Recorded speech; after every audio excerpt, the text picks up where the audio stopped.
Bom dia a todos. Que a paz do Divino Mestre Jesus esteja nos nossos corações agora sempre. Hoje nós temos a palestra da Solange, que vai nos falar sobre o tema bem e o mal. Antes da gente passar a palavra para ela, como de praxe, a leitura de uma página do livro Pão Nosso, Psicografia de Francisco Cândido Xavier pelo Espírito Emmanuel. Hoje, capítulo 86, intitulado Intentar e Agir. É uma fala de Paulo aos Hebreus, carta dele aos Hebreus, que diz assim: E fazei veredas direitas para os vossos pés, para que o que manqueja se não desvie inteiramente, mas antes seja sarado. Vamos ver com a explicação de Emmanuel para esse ensino de Paulo em Hebreus. O homem bem intencionado refletirá intensamente em melhores caminhos, alimentando ideais superiores, inclinando-se à bondade e à justiça. Convenhamos, porém, que a boa intenção passará sem maior benefício, caso não se ligue à esfera das realidades imediatas na ação reta. É necessário meditar no bem, todavia é imprescindível executá-lo. A providência divina cerca a estrada das criaturas com material de edificação eterna, possibilitando-lhes a construção das veredas direitas a que Paulo de Tarso se reporta. Semelhante realização por parte do discípulo é indispensável, porquanto em torno de seus caminhos seguem os que manquejam. Os prisioneiros da ignorância, da má-fé, arrastam-se, como podem, nas margens do serviço de ordem superior e, de quando em quando, se aproximam dos servidores fiéis do Cristo, propondo-lhes medidas e negócios que se lhe ajustem à mentalidade inferior. Somente aqueles que constroem estradas retas escapam aos assaltos sutis, defendendo-se e oferecendo-lhes também novas bases, a fim de que se não desvie inteiramente dos desígnios divinos.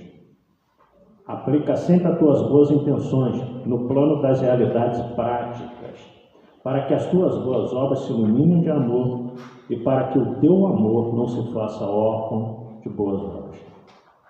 Faze isso por ti, que necessitas de elevação, e por aqueles que ainda te procuram manquejando. Interessante, né? Intentar e agir é o título da página. Não adianta a gente só conhecer se a gente não coloca em prática. Conhecer já é o primeiro passo, já é o caminho, mas sobretudo a gente precisa agir. Agir em quê? Agir no bem, agir nas coisas boas, agir no lado bom da existência, ser fiel às coisas de Deus, embora saibamos que muitas vezes a gente não consiga, mas como ele diz aqui, que a providência divina muitas vezes coloca junto daquelas pessoas já mais habilitadas aqueles que manquejam, ou seja, aqueles tortuosos do caminho, aqueles desvirtuados, conforme ele mesmo diz aqui, e que muitas vezes esses tentam tirar aqueles que estão no bom caminho, influenciando com as suas propostas negativas, com as suas propostas inferiores e infelizes, fruto ainda do atraso, como ele diz aqui, Emmanuel, da ignorância, né? Porque todo o atraso de todos nós, geralmente é ignorância, ou seja, falta de conhecimento ou falta de vontade de aplicar o conhecimento que já se tem. Então, deixar-se levar, como ele diz aqui, por esses manquejos, ou seja, por esses que ainda estão com dificuldade, digamos assim, de andar no bem, no caminho do bem, seria uma insensatez enorme daqueles que procuram um bom caminho. É claro que ao longo da nossa existência, todos nós, isso é natural, fraquejamos em um determinado momento, nós mesmos manquejamos, nós mesmos não conseguimos andar no caminho reto, como ele diz aqui. É natural que isso aconteça, porque espíritos imperfeitos como somos. Eu falo sempre isso, não canso de repetir em todas as palestras da Terra. Se nós fôssemos perfeitos, não estaríamos mais aqui, né, Carol? Estaríamos nos planetas evoluídos. Estamos todos aqui porque somos imperfeitos, porque temos ainda os ajustes a serem feitos. Somos espíritos ainda não de uma categoria muito boa, digamos assim, né? Mas estamos aqui trabalhando, isso é que é importante. Estamos aqui tentando, lutando pelas nossas melhores espirituais, tentando vencer as imperfeições que todos nós as temos. Isso já é um ponto positivo, porque não adianta também criticar melhorar aqueles que são imperfeitos, sendo que nós também somos imperfeitos e não fazemos nada para melhorar. Então, essa carta de Paulo aos Hebreus, ele diz com muita propriedade, né? Fazei veredas direita para os vossos pés. O que isso quer dizer? Procure caminhar retilíneo, procure caminhando bem, procure acertar, mesmo que às vezes a gente fracasse. Eu cito sempre a música popular, caiu, levanta, sacode a poeira, dá a volta por cima e continua, porque essa é a luta interior de cada um de nós. Mudar ninguém, mas mudar nós mesmos. Não estamos aqui para mudar ninguém, estamos aqui para mudar nós mesmos. Se nós já conseguimos fazer esse trabalho de realmente melhorar as nossas atitudes diante da vida, diante da sociedade, diante das pessoas, já meio caminho andado, né, para uma existência melhor, com um retorno melhor à nossa casa espiritual. Então vamos elevar os nossos pensamentos ao alto, agradecer a Jesus essa oportunidade de estarmos aqui nessa manhã fraterna de domingo, a nossa querida ETAC. Que Deus, na sua infinita bondade, permita que através dos nossos mentores espirituais, em especial da nossa querida irmã Solange, possa se fazer presente, auxiliando o estudo que ela preparou para todos nós na manhã de hoje. Nossa Mãe Maria Santíssima, envolva-nos a todos nesse momento. Ave Maria, cheia de graça, o Senhor é convosco. Bendita sois vós entre as mulheres, bendito é o fruto do vosso ventre, nasceu Jesus. Santa Maria, Mãe de Jesus, rogai a Deus por nós, pecadores, agora e na hora do nosso desenlace. E assim, com essa prece, então, nós estamos por abertos para o nosso trabalho da manhã de domingo. Passamos a palavra para a nossa querida Solange.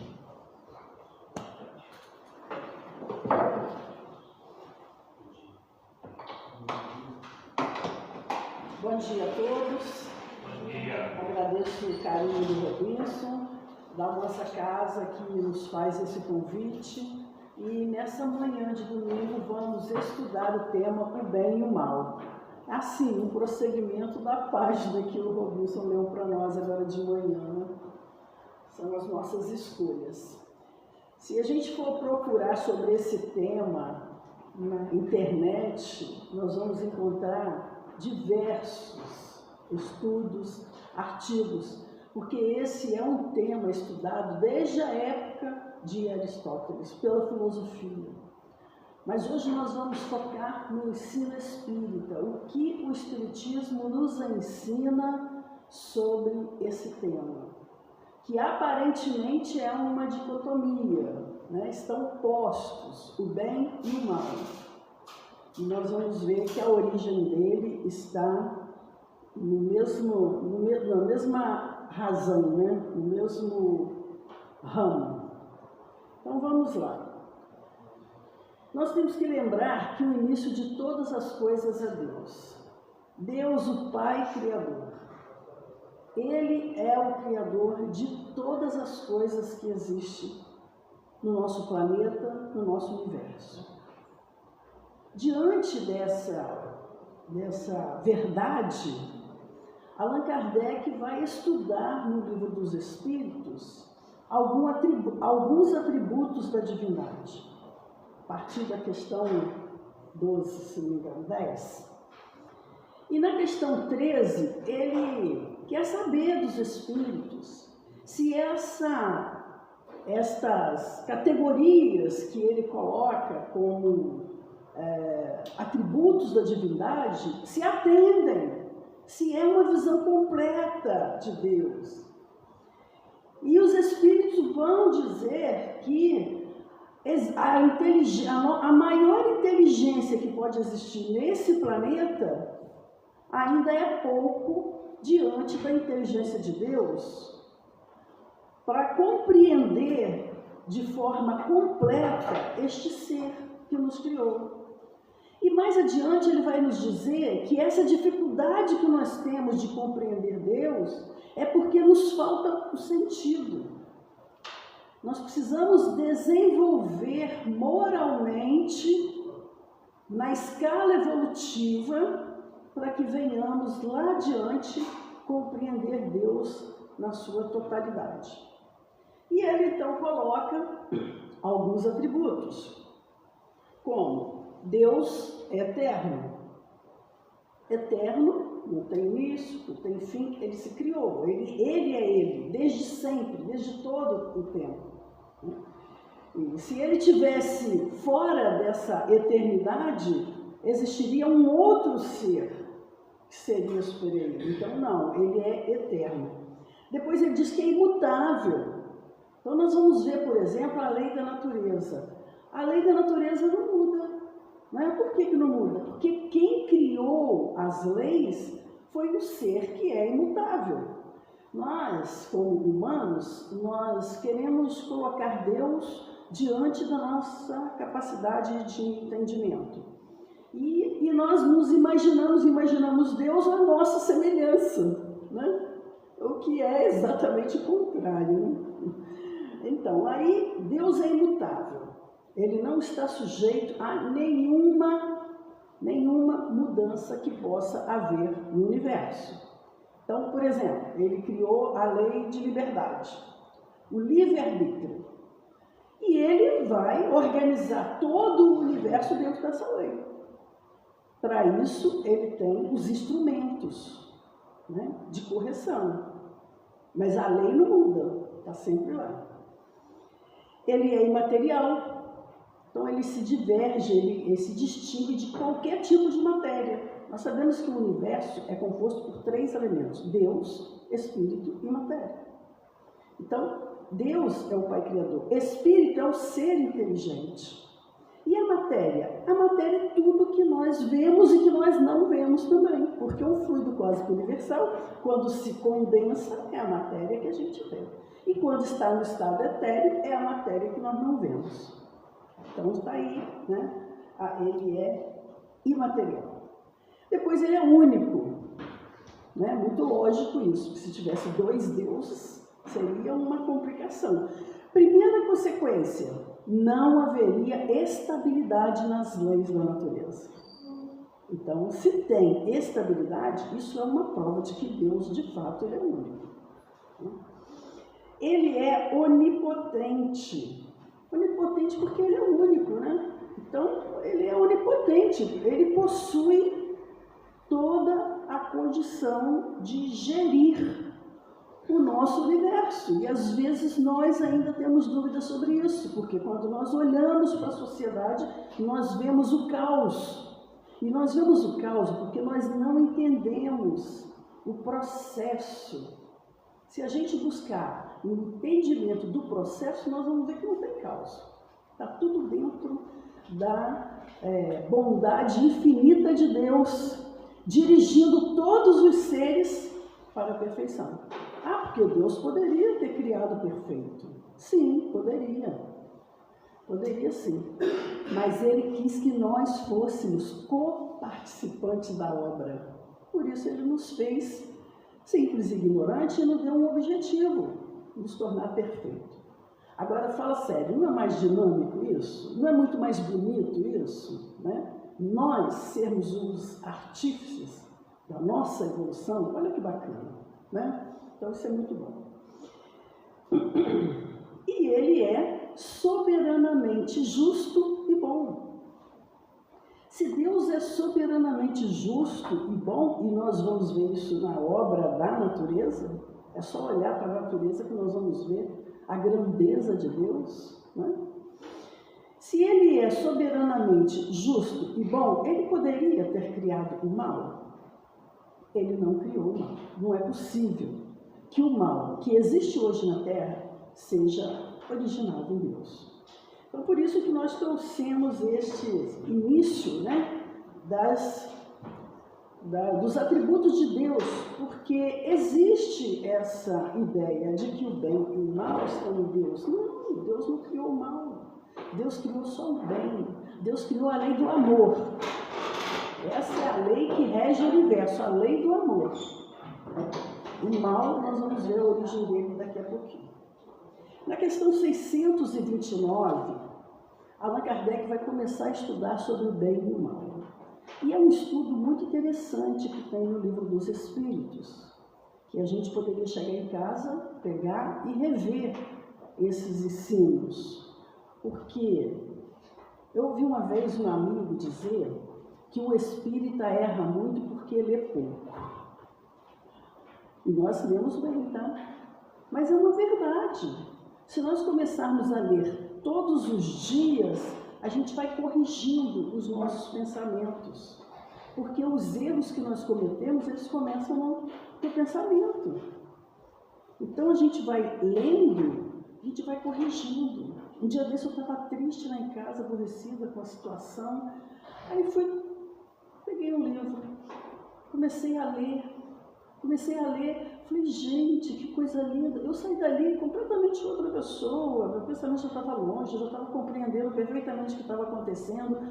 Então nós precisamos ler mais as obras espíritas, principalmente o Livro dos Espíritos, o Evangelho segundo o Espiritismo.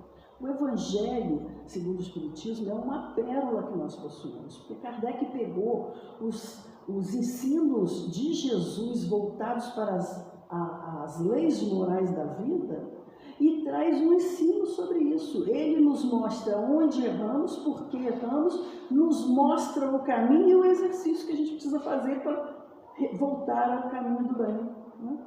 Então é muito importante nós lermos o Evangelho. E ele, na 629, ele nos pergunta assim, que definição se pode dar de moral? Moral. A gente fala muito de moral, né? Moral. O que é a moral? E os Espíritos definem, eles dizem o seguinte, a moral é a regra do bem proceder. A moral é a regra do bem proceder. Funda-se na observância da lei de Deus. O fundamento da moral é a observância da lei de Deus.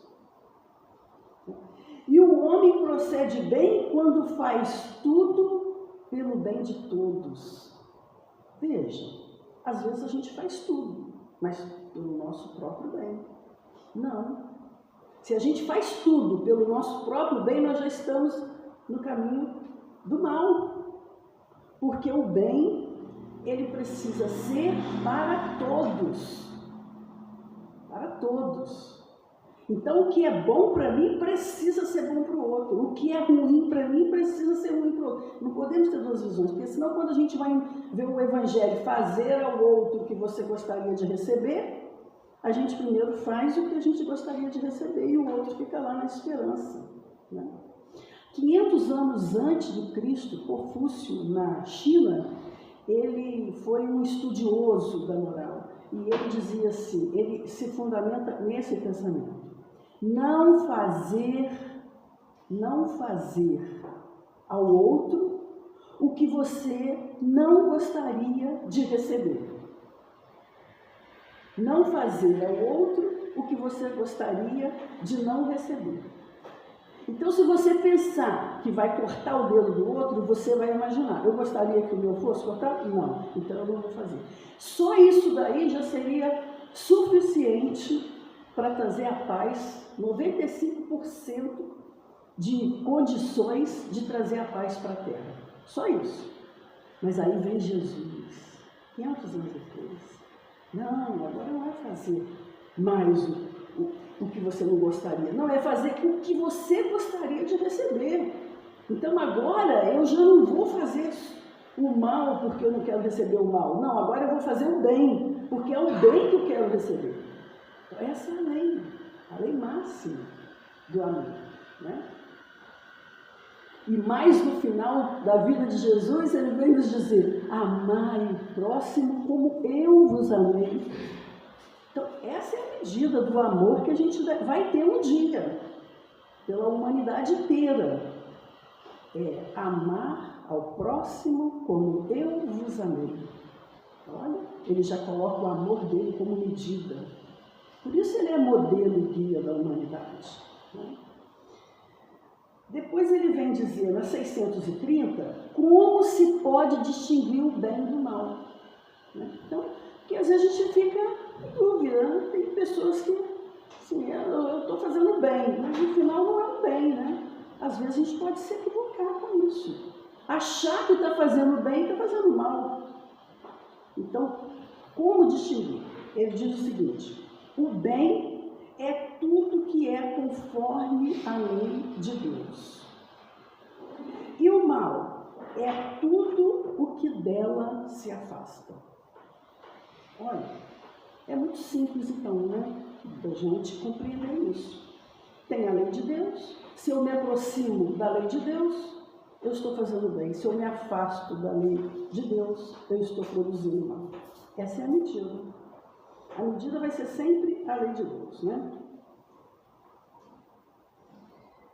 Quando a gente vai lá na Gênesis, nós vamos ver no capítulo 3 da Gênesis, ele vai estudar a origem do bem e do mal. E ele vai nos dizer no item 8, pode-se dizer que o mal é a ausência do bem. Veja, então o mal, ele não tem criação própria, ele não tem vida própria. O mal só existe onde não existe o bem. Então, olha, pode-se dizer que o mal é a ausência do bem, como o frio é a ausência do calor, como o escuro é a ausência da luz. Está escuro, acende a luz. Onde existe o mal, produz-se o bem. O mal se vai. Ah, mas é tanto mal que tem na Terra. Qual que é a origem dele? Porque o mal existe, ele está aí, né? A gente está vendo todos os dias. Então, qual que é a origem dele? Ele já inicia dizendo, então, que o mal é a ausência do bem. A gente costuma falar da maçaneta da porta. Você pega a maçaneta da porta, está fria. Mas quando você segura na maçaneta, a maçaneta esquenta e a sua mão esfria. O que aconteceu? Né? O que aconteceu é que houve uma transmissão do calor para a maçaneta. Ela esquentou. Como houve transmissão do calor, a mão esfria. É isso. O bem e o mal é desse jeito. Onde não existe bem, existe mal. Então, não fazer o bem já é um mal? Sim. Nós vamos ver isso mais adiante. Não praticar o bem, não praticar o mal, é um princípio de bem. Claro. Entre praticar o mal e não fazer nada, se não fazer nada, já é alguma coisa. Mas é o bem completo? Não, porque o bem é uma ação ativa. Então precisa ter ação. Então, né? E aí, nós vamos ver aqui no Código Penal da Vida Futura, no livro Céu e Inferno, que é um estudo maravilhoso. Código Penal da Vida Futura. Eu super recomendo a leitura. Está no livro Céu e Inferno, capítulo 7, Código Penal da Vida Futura. No artigo 6º, ele diz o seguinte: o bem e o mal que se faz são o produto das boas ou más qualidades que se possuem. Então, o bem e o mal que se faz são produto das boas ou más qualidades que se possuem. Não fazer o bem que se poderia fazer é, pois, resultado de uma imperfeição.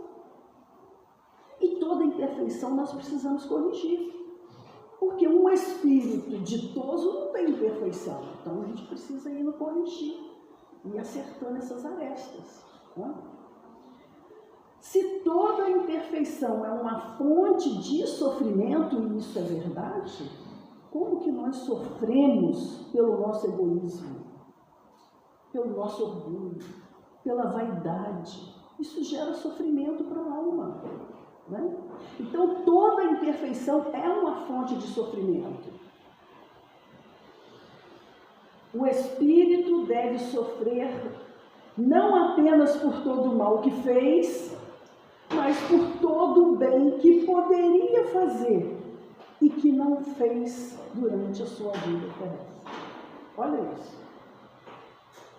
Então, o bem e o mal está na nossa imperfeição.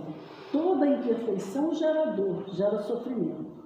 Por isso nós vamos sofrer. Pelo mal que nós produzimos e pelo bem que nós deixamos de produzir aqui na Terra. E ainda nos diz no livro dos Espíritos, nesse capítulo sobre o bem e o mal, de que nós somos responsáveis pelas circunstâncias que venham a acontecer pelo bem que nós deixamos de produzir. Nós somos responsáveis. Seremos responsabilizados um dia. Uma pessoa veio me dizer que ela teve um sonho. Ela teve um sonho de que haviam 2 espíritos batendo nela. E ela parou para conversar com o espírito por que ele estava fazendo isso. Na hora que ele parou para fazer isso, na hora que ela parou para perguntar, ela teve uma lembrança. Ela estava atravessando uma rua e um homem vinha de bicicleta. Como havia desnível na rua, o homem de bicicleta caiu. Ela olhou para o homem caído, nada fez, seguiu adiante. Esse homem caído era um judeu e estava cobrando dela a dívida. O que aconteceu dali ela não sabe, mas com certeza algo aconteceu para que ele viesse cobrar. E não veio sozinho porque trouxe o irmão dele para ajudar na cobrança. Então ela disse que naquele momento a única coisa que ela pôde fazer, levantar as mãos do céu e falar: me perdoa, meu irmão, eu errei. E depois ela ficou pensando: mas por que eu errei? Eu fiz mal para ele. Depois ela acordou: eu fiz mal para ele. A resposta está aqui. Todo bem que nós não fizermos, que estiver dentro da nossa possibilidade de fazer, porque tem coisas que estão fora da nossa possibilidade, a gente precisa reconhecer isso. Todo bem que nós não fizermos, que vão gerar consequência, nós seremos responsabilizados por isso em algum momento. Por isso a gente deve sempre, em todo momento, fazer o bem, pensar no bem. Pensar no bem, porque as nossas atitudes, elas nascem aqui no pensamento. Vigiar o pensamento é muito importante. Mas, mas é muito difícil vigiar o pensamento. Muito difícil. Muito difícil porque o pensamento ele tem uma velocidade tipo o relâmpago. Então, assim, num segundo você pensa trilhões de coisas. Como é que você vai controlar isso? Né? Mas nós controlamos isso, sabe como? Pelo sentimento. Porque o pensamento ruim, ele atrai uma energia que nos faz sentir mal. Então, se nós estamos mal, em algum momento, a gente pensa: então, o que aconteceu antes? O que eu estava pensando antes? E me descobre a causa. Isso é um exercício, porque o espírito ele nasce simples e ignorante para chegar à perfeição. Como é que ele faz isso? Adquirindo experiência. Como que ele adquire experiência? Reencarnando. Então, o bem e o mal é uma consequência da experiência do espírito, faz parte do caminho. Por isso é que nós erramos. Nós erramos, observamos o erro, por quê? Porque dói na consciência, né? A lei de Deus está na consciência, dói na consciência, alguma coisa nos traz um sentimento e a gente para pensar e vê que é aquilo ali. Antes de tomar o melhoral, a gente pensa, descobre que é aquilo ali, respira fundo, lê uma página do Evangelho, faz uma prece e diz: Senhor, eu errei, ajuda-me, me fortalece porque eu preciso acertar. E segue. No Código Penal da Vida Futura nos diz que existem 3 momentos do erro. É o arrependimento, o primeiro momento, o arrependimento. A gente precisa se arrepender dos nossos erros. Por isso que nós encontramos essa frase, João Batista falava muito isso: arrependei-vos dos vossos pecados. Sem arrependimento nada acontece na vida do Espírito. É preciso nos arrepender. E às vezes a gente vê pessoas errando e não consegue compreender isso. Faz parte do processo de educação daquele espírito. Mas ele vai chegar nesse nível. Todos nós vamos chegar nesse nível. E nós já passamos por esse nível. Né? E ainda estamos vivendo em algumas situações esse nível. A gente precisa compreender isso, né? Precisa ver como realidade. Então, o arrependimento. No mundo espiritual também é assim. O espírito, às vezes, está no sofrimento imenso. Nada é feito. Por quê? Porque ele ainda não teve o arrependimento sincero dos erros que ele cometeu. Então, não adianta. Como é que você vai fazer? Né? Tem que aguardar. Nós somos imortais, né? Então, tem que aguardar. O arrependimento é o primeiro passo. O segundo passo é a reparação. A reparação. Aí nós precisamos ir lá e reparar. Meu irmão, você me perdoa. Teve uma vez que eu fiquei 20 anos sem falar com a pessoa. Olha isso. Eu era criança. Fiquei com raiva da garotinha e nunca mais conversei com ela. Um dia, assistindo a missa do Padre Bernardo, ele falou sobre o perdão. Eu saí da igreja e falei, hoje eu vou conversar com essa pessoa. E eu fui lá na casa dela. Fui lá e conversei com ela. Por quê? Porque o espírito não pode seguir se ele não resolver os seus problemas passados. É muito importante que a gente faça isso. Às vezes você pensa, é uma banalidade, mas que tocou o nosso coração. Então a gente precisa perdoar e reparar também, porque o erro, muitas vezes, ele tem origem em nós mesmos. Às vezes a pessoa erra, mas a origem do mal fomos nós que provocamos. É isso que a gente precisa compreender. E isso é muito comum de nossa parte. E a terceira parte é a expiação. Nós vamos ter que expiar. Nós não estamos aqui para aprender, não é experiência, então nós vamos ter que expiar. Você traiu, agora você vai ser traído. Você cortou o dedo, você vai ter o dedo cortado. Porque nós precisamos entender que aquele mal que nós causamos é muito doloroso. E se nós produzirmos isso no outro, ele vai sofrer. E aí, por isso que nós passamos pelo mal. É a experiência que nós estamos adquirindo. E aí nós vamos adquirindo essa experiência e nós vamos dizer, opa, já viu a criança que coloca o dedinho lá, que hoje não tem mais essa condição, porque as tomadas foram organizadas para não acontecer, mas antigamente era muito comum, a criança ia com o dedinho na tomada e levava um choque. Nunca mais ela colocava o dedinho ali. Por quê? Porque ela sabia a dor que era quando colocasse. É isso que acontece conosco. Quando nós passamos por essa situação, nós entendemos a dor. Aí sim, nós entendemos a dor. Provavelmente, não faremos novamente no futuro. Então é isso, né? Nós vamos sofrer sempre pelo mal que existe em nós mesmos. Né? Nós vamos ver também, aqui no livro Consolador, isso eu achei incrível, essa pergunta que foi feita a Emmanuel, sobre as vibrações do bem e do mal. Achei muito interessante.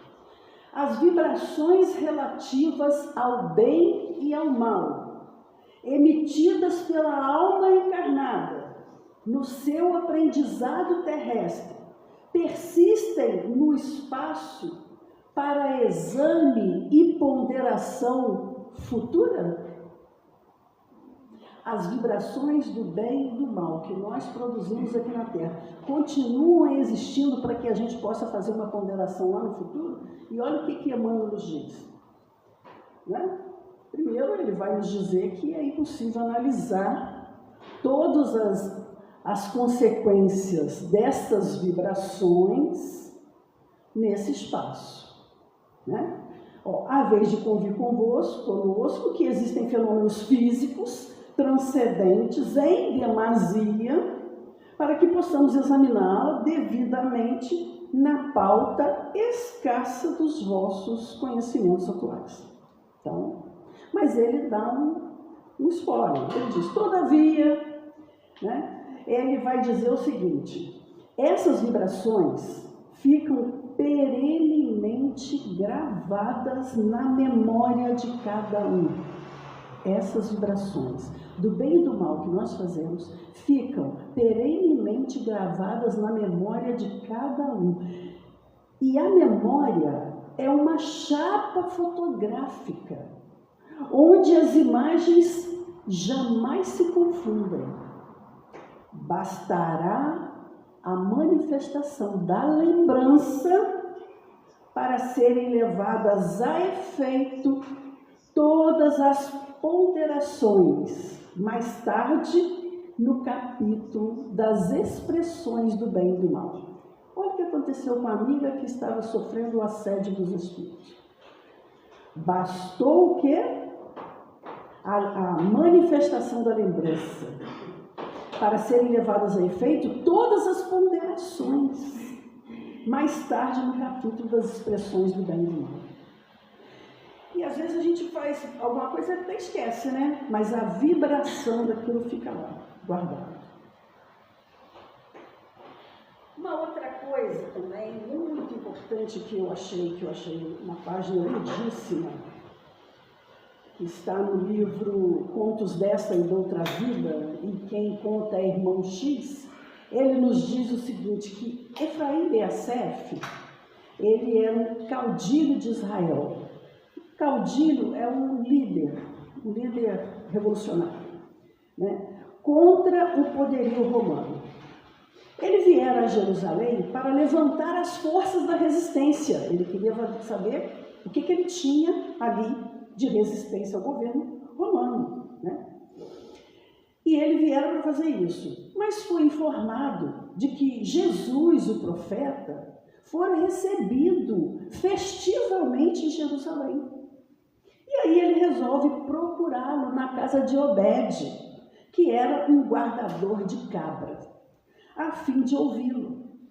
E chegando lá, ele pergunta ao mestre: falou o guerreiro, não te procuro como quem desconhece a justiça divina. Olha, ele já conhece a lei de Deus, ele tem conhecimento disso, que corrige os erros do mundo todos os dias. Tenho necessidade de instrução para a minha conduta pessoal no auxílio do povo. O que ele queria? Ele queria regimentar forças contra o poderio romano. Então ele queria saber como que ele poderia fazer isso para auxiliar o povo.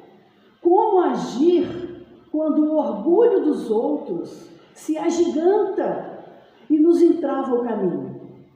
Quando a vaidade ostenta o poder e multiplica as lágrimas de quem chora. E o mestre responde: é preciso ser mais humilde e servir mais. Respondeu o Senhor, fixando nele o olhar translúcido. Mas e quando a maldade se ergue, espreitando-nos a porta? Que fazer quando os ímpios nos caluniam a feição de verdugos? E Jesus: é preciso mais amor e servir mais. Senhor, a palavra feroz, que medida tomá-la para coibi-la? Como proceder quando a boca do ofensor cospe fogo de violência? Qual nuvem de tempestade arremessando raios de morte? Olha isso, né? É preciso mais brandura e servir mais. E diante dos golpes, a criatura que se esmera na crueldade, ferindo-nos até o sangue. De que modo conduzir nosso passo à frente dos que nos perseguem sem motivo e nos odeiam sem razão? É preciso mais paciência e servir mais. E a pilhagem, Senhor? Que diretrizes buscar durante aqueles que furtam, desapiedados e poderosos, assegurando a própria impunidade à custa do ouro que ajuntaram sobre o pranto dos seus semelhantes? É preciso mais renúncia e servir mais. E os assassinos? Que comportamento adotar diante daqueles que incendeiam campos e lares, exterminando mulheres e crianças?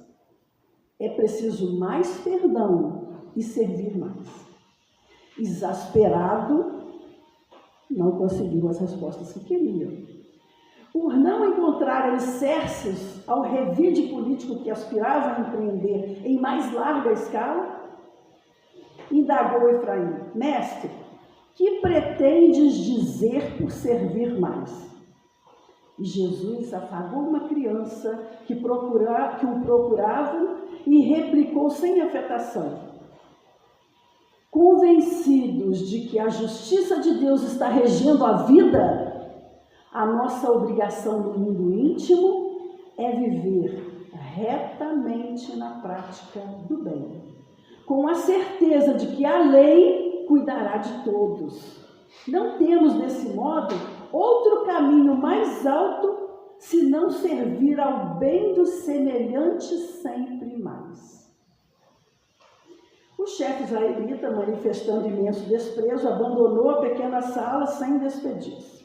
Decorrido 2 dias, quando os esbiros do Sinédrio chegaram em companhia dos soldados para deter o Messias na companhia de Judas, Efraim ben Assef estava à frente e, sorrindo ao algemar-lhe o pulso, como qual se prendesse temível salteador, perguntou sarcástico: não reages, Galileu? Mas o Cristo pousou nele, de novo, o olhar tranquilo e disse: é preciso compreender mais e servir mais. Esse é o nosso modelo guia. De nada adianta estudarmos os ensinamentos do Cristo se não nos propusermos dia a dia fazer o exercício da prática do bem, do caminho reto em nossa vida. Erramos? Sim. Mas o que está escrito lá? Arrependimento, a reparação. Porque a expiação virá. Em algum momento, nós estaremos sofrendo o que nós fizemos o outro sofrer, porque faz parte da experiência que nós precisamos adquirir. Muito bem. Mas nós queremos aqui antes trazer a questão 642 do Livro dos Espíritos, que é uma questão ainda sobre o bem e o mal, quando Kardec pergunta aos espíritos: para agradar a Deus e assegurar sua vida, sua posição futura, bastará ao homem não pratique o mal? Eu não mato ninguém, não roubo, estou tranquilo. Não falo mal da vida das pessoas, não sou de julgar ninguém, estou tranquilo. A hora que eu partir daqui, eu estou de boa.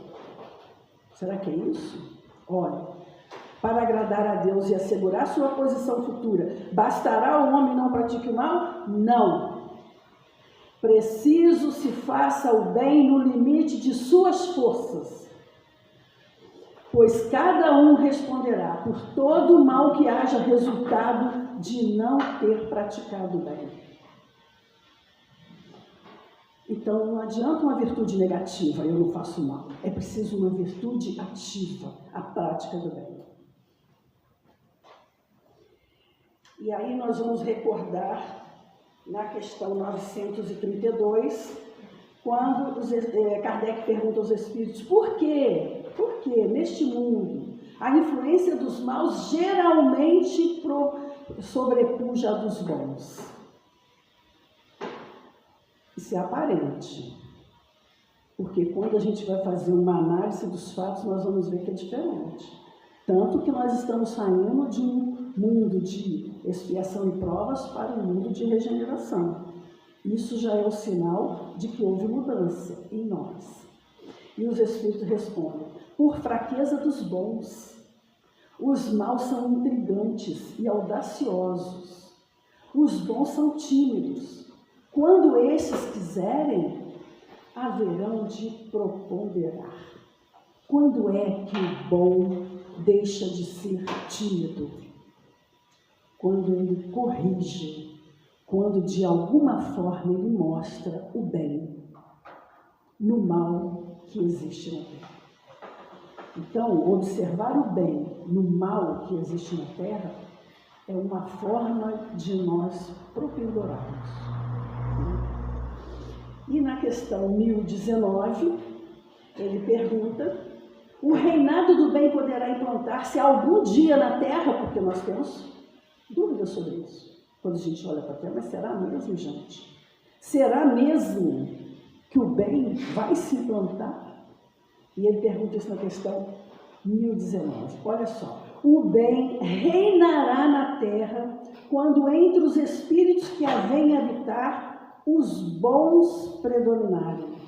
Porque então farão aí que reine o amor, a justiça, fonte do bem e da felicidade.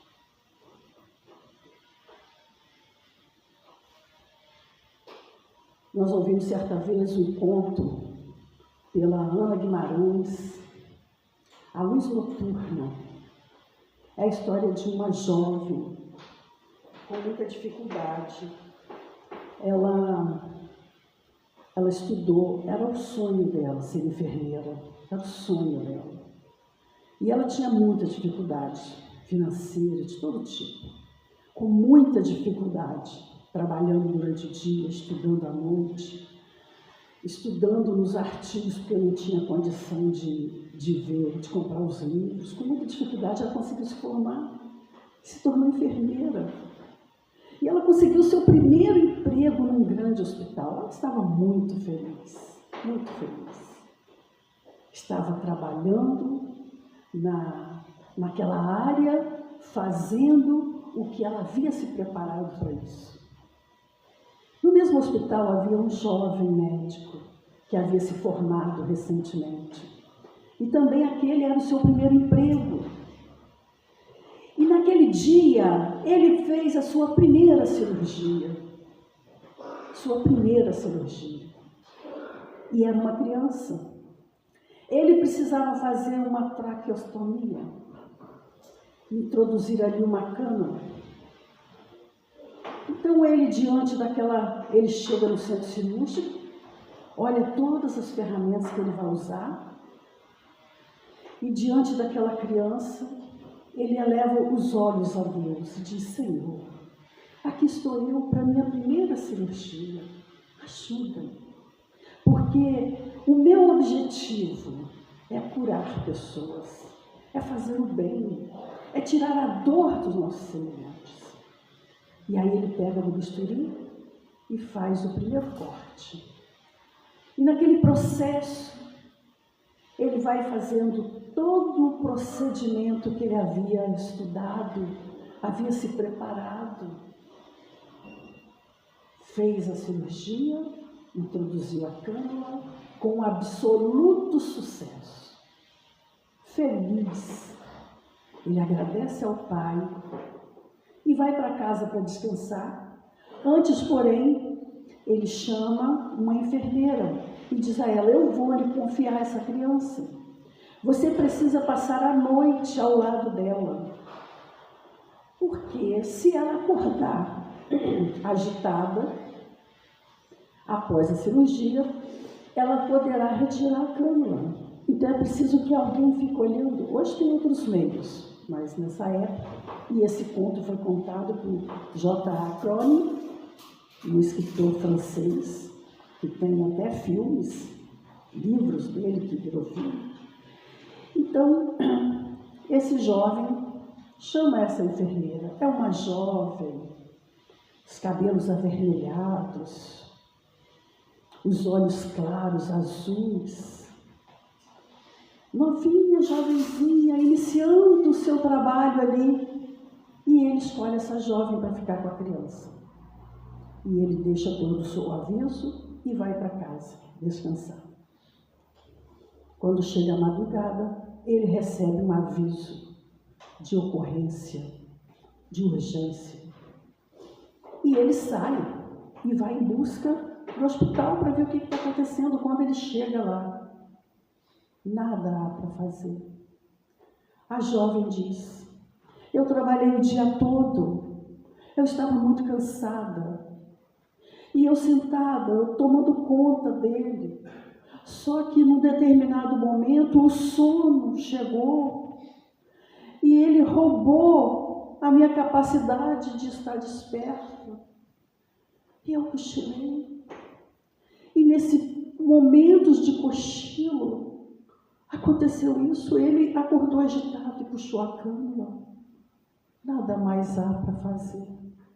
Ele se foi. Então, aquele jovem médico chama a enfermeira e diz a ela: eu não te perdoo, eu não te perdoo. A minha primeira cirurgia, estava tudo certo. Eu lhe chamei para tomar conta da criança. Ela disse: mas eu não tive culpa. O sono, eu trabalhei o dia todo, eu tive uma vida muito difícil. E eu trabalhei o dia inteiro. Eu não tinha condição, e em determinado momento, o sono me pegou. E ela dormiu, e tudo aconteceu. Me perdoa. E ele diz: eu não lhe perdoo. Vou fazer uma carta para a Associação de Médicos de Medicina. E o seu diploma será cassado. E você nunca mais poderá ser enfermeiro. Então, ela saiu da sala muito triste, chorosa, com lágrimas nos olhos. Porque ela perderia o sonho da vida dela, para o qual ela trabalhou uma vida toda. E aquele jovem olhava para aquele lugar onde estava a enfermeira e só conseguia ver aqueles olhos chorosos. Então ele senta à mesa e escreve uma carta para a associação. E ele coloca a carta ao lado, fica pensativo. Por algum motivo aqueles olhos não saem de sua mente. Ele olha para a carta, lê tudo o que ele escreveu e diga: é exatamente isso. É isso mesmo que eu tenho que fazer. E quando ele ia para assinar, ele disse: eu vou sair, vou dar umas voltas. Saiu, andou sobre as árvores, recebeu o ar fresco, voltou para o consultório. Quando chegou lá, ele viu a carta e ia assinar. Ele disse: vou ver aqui uma outra coisa. Passado um tempo, ele saiu, voltou, agora eu vou assinar a carta. Mas não assinou. Ele pegou a carta e colocou na gaveta. Amanhã eu faço isso. Colocou na gaveta. E foi embora. Caiu no esquecimento. Um dia, um repórter, lá longe, bem distante dali, um repórter soube de uma mulher que todos chamavam de Luz noturna, o anjo da noite. Ele achou interessante porque ele era um repórter, ele queria fazer um bom artigo. Ele disse: eu vou lá para saber o que aconteceu, porque isso deve ser uma boa história. E ele foi lá. E quando chegou lá, ele conhece essa enfermeira e ela pergunta ele pergunta: todos te chamam de luz noturna, por que isso? E ela conta, e ele diz assim: por trás disso haverá uma história. E ela falou: tem uma história. E ela conta que no seu primeiro emprego, ela cometeu um deslize de um paciente que ela precisava tomar conta durante a noite para ele não acordar agitado. Ele acordou agitado, arrancou a cânula e aquela vida se foi. O médico responsável pela cirurgia ia assinar a sentença dela. Ela nunca mais poderia ser uma enfermeira. No dia seguinte, ela voltou ao hospital com a certeza de que ela receberia a sua carta de demissão. Mas não aconteceu. No outro dia também não, no outro também não, na outra semana, no outro mês. E ela disse: quando se passou um ano e eu não recebi a carta, eu entendi que ele havia me perdoado.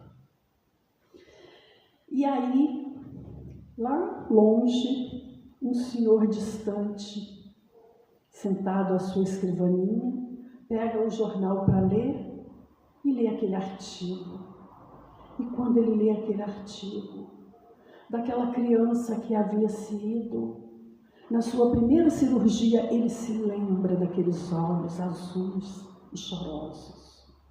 E ele disse: é ela. Então ela conta que a partir daquele momento, por gratidão a essa pessoa que o perdoou, nunca mais ela dormiu à noite. Ela descansava durante o dia porque o corpo precisava de descanso, mas à noite ela não dormia. Ela passava em cada cama para ver se quem estava precisando de algo. Arrumava uma coberta, arrumava um travesseiro, se tinha alguém agitado, o que precisava de ajuda. Nunca mais ela havia dormido à noite, por gratidão àquele homem que a havia perdoado. E isso nos faz lembrar a questão 886 do Livro dos Espíritos, como é a caridade conforme Jesus a entendia. Benevolência para com todos, indulgência para com as fraquezas alheias e perdão das ofensas. E é isso, se nós queremos seguir Jesus, esse é o endereço. Benevolência para com todos, indulgência para com as fraquezas alheias e perdão das ofensas. Que Jesus nos abençoe e que nós consigamos trilhar por esses caminhos. Muito obrigada.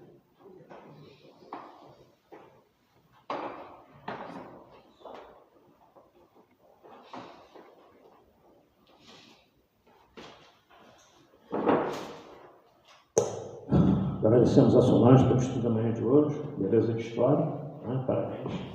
Deus te abençoe sempre. Posso estar sempre com a gente aqui. Pessoal, olha só. Primeiro aviso, dia 17 de maio, às 20 horas, vai ter uma peça no Teatro Gacentes, Dr. Bezerra de Menezes, A Cura do Corpo da Alma. Não é um teatro, uma peça de teatro, se ela está aí presente. Não tem nada a ver com o seu grupo, não, é outro grupo, né? Isso. Aí está aqui, ali, tem um cartaz grande ali fora, no quadro de aviso, venda de ingresso digital, e tem um telefone para informações, ok? Então, dia 17 de maio, 20 horas, sábado, no Teatro Gacentes, essa peça. Outra coisa, quase todo ano a gente faz aqui no CAD um estudo, um trabalho de reciclagem de oratório espírita. Entendendo até pedidos aí da Selminha, né, que também está presente aí. Vai acontecer esse mês, no dia 16, são 2 sextas-feiras, dia 16 e dia 23 de maio, às 19h30, a gente pretende fazer de 19h30 até 9 horas, de repente um intervalozinho de 10 minutos aí para um cafezinho, então quem puder traga uma garrafinha de café, tá? É um treinamento para expositores. Eu costumo fazer isso quase todo ano aqui na casa. Esse ano eu vou contar com a colaboração do Carlão, que nós vamos fazer em 2 sextas-feiras, que é o único dia que não tem atividade na casa. Ah, mas eu não vou ser orador. Nessa vida não, vai se treinando para a próxima, quem sabe, né? Tá bom. E na abertura, no dia 16, que é o Carlão que vai, eu não estarei aqui, porque eu estarei em Piraí, fazendo palestra lá no Oásis do Caminho. Mas dia 23 foi as 2 datas que nós conseguimos, em função de que eu e o Carlão, a gente tem bastante palestra, principalmente fora de Volta Redonda, que 70% hoje das nossas falas é fora de Volta Redonda. E a gente conseguiu encaixar esse mês essas 2 datas. Então está no site já da EDAC, ok? São coisas básicas que a gente coloca numa oratória espírita. Mas também, na minha parte, eu mostro como fazer um slide legível, né, Mimi? Um slide legível, as cores que a gente deve utilizar, o tipo de letra, uma série de coisas. Não é só para oradores, expositores espíritas, não. Para quem faz 15 minutos, para quem faz a página, uma série de coisas. Então é interessante que é o conhecimento, né? 8h32, João, conhecereis a verdade, ela vos libertará. Solange bateu muito nessa tecla do conhecimento, que a gente precisa aprender para que a gente possa acertar e fazer melhor. Então, é uma coisa, digamos assim, eu estudo até hoje como fazer palestra. 40 anos de estrada praticamente, mas a gente nunca se acha bom o suficiente. No dia que a gente achar que a gente está bom o suficiente, nós estamos obsidiados. Por favor, nos tratem na reunião mediúnica.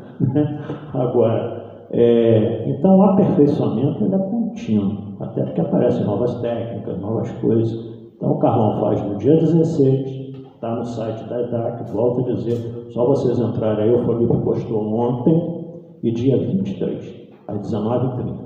A gente pretende fazer um intervalo de 10 minutinhos só, tomar uma água no banheiro, tomar um café, e volta para a gente encerrar às 21 horas, ok? Estão todos convidados, a gente vai anunciar essas próximas semanas, até porque já é na outra semana, esse que se inicia, né?